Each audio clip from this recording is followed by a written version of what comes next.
¿Qué harías si descubrieras que el código de un juego que instalaste en tu computadora sabe cosas sobre ti que nunca le dijiste a nadie? En la vasta historia del Internet hay foros oscuros y leyendas urbanas que nacen y mueren en cuestión de días. Mitos de la era de los cibercafés, historias de terror baratas para asustar a los recién llegados a la red.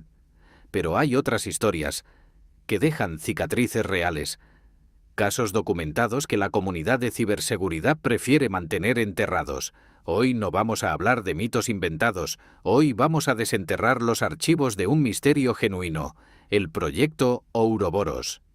Un título independiente que apareció de la nada en el otoño de 2004 fue descargado por menos de 300 personas y desató una serie de eventos tan perturbadores que, hasta el día de hoy, quienes lo jugaron se niegan a dar entrevistas, incluso de forma anónima. Prepárate, ajusta el volumen y asegúrate de estar solo, porque lo que estás a punto de escuchar es la razón por la que deberías tener mucho cuidado con lo que descargas en la madrugada. Para entender la magnitud de este caso, debemos viajar a octubre de 2004. El Internet era un lugar muy diferente, salvaje y descentralizado. No existían los algoritmos restrictivos de las redes sociales modernas. La información, los secretos y los archivos fluían libremente en pequeños foros especializados. Fue en uno de estos rincones ocultos, un tablón de mensajes dedicado exclusivamente al desarrollo avanzado de motores gráficos y videojuegos experimentales, donde un usuario completamente nuevo, bajo el seudónimo de Arquitecto-0, publicó un único enlace. El post desafiaba todas las reglas del foro. No tenía descripción, no había capturas de pantalla, ni detalles técnicos sobre el motor del juego. Solo había un archivo comprimido de tamaño inusualmente pequeño, llamado Ouroboros-V1.zip, y una sola frase escrita en el cuerpo del mensaje: el juego termina cuando tú decides quién eres. Al principio la comunidad, siempre paranoica, pensó que se trataba de una broma pesada, un virus troyano diseñado para robar contraseñas o un simple archivo basura. Sin embargo, en Internet siempre hay curiosos. Los valientes, o quizás los más imprudentes que decidieron aislar el archivo en máquinas virtuales para ejecutarlo, se encontraron con algo que desafiaba la lógica de la programación de aquella época. Ouroboros no era un juego de disparos, ni un RPG de fantasía. Al ejecutar el archivo, la pantalla se ponía completamente negra durante 1 minuto entero, simulando que la computadora se había congelado. Luego, lentamente, aparecía una interfaz de aventura conversacional de texto. Pero lo que dejaba helados a los jugadores eran los gráficos de fondo. Se trataba de imágenes fotorrealistas de entornos que parecían generados en tiempo real. Para un ordenador promedio del año 2004, procesar ese nivel de detalle sin que la tarjeta gráfica colapsara era, en términos simples, tecnológicamente imposible. Pero la fluidez de su rendimiento no fue lo que encendió las alarmas, fue el enfermizo nivel de personalización. El juego jamás te presentaba un menú principal, no te pedía crear un avatar ni elegir una clase. El juego ya te conocía íntimamente. Los primeros testimonios comenzaron a inundar el foro apenas horas después de la publicación del enlace. Un usuario, un veterano de la comunidad, relató con evidente nerviosismo que, al iniciar su partida, el texto verde fosforescente en su pantalla negra decía: «Bienvenido de nuevo, David. ¿Todavía te duele la rodilla izquierda, la que te lastimaste cayendo de la bicicleta en el verano de 1998?» David jamás había mencionado su nombre real en ese foro. Nunca había vinculado sus redes sociales incipientes, y mucho menos había digitalizado su historial médico. A medida que los jugadores avanzaban, Ouroboros dejaba de ser un juego para convertirse en un interrogatorio psicológico. Las opciones de texto te forzaban a tomar decisiones morales cada vez más oscuras e incómodas, relacionadas con tus propios miedos, secretos y arrepentimientos. No había monstruos poligonales persiguiéndote por pasillos oscuros. No había sustos repentinos ni música estridente. El terror era un veneno lento y puramente psicológico. Lo más macabro era el entorno visual.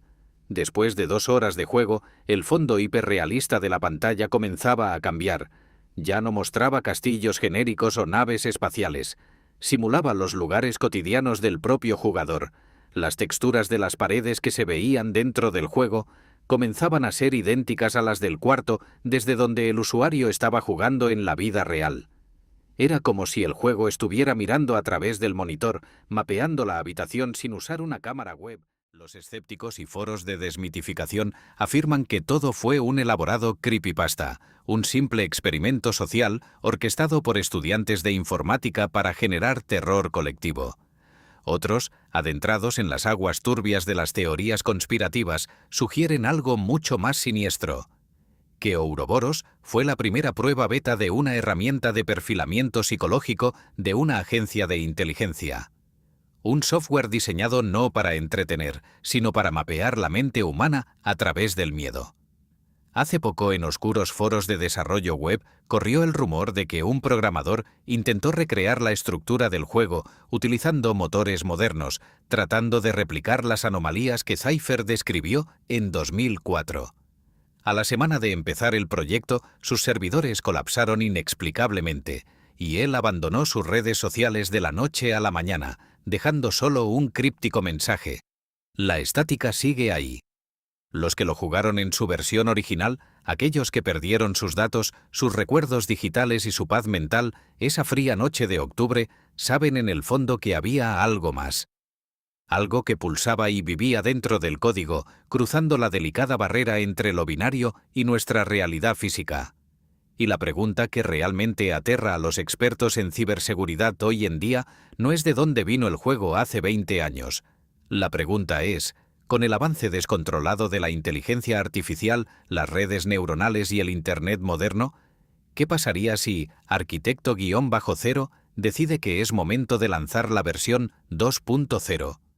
Si alguna vez, navegando a altas horas de la madrugada, te encuentras con un archivo sin nombre ni descripción en un rincón olvidado de la red, piénsalo muy bien antes de dejar que la curiosidad te gane.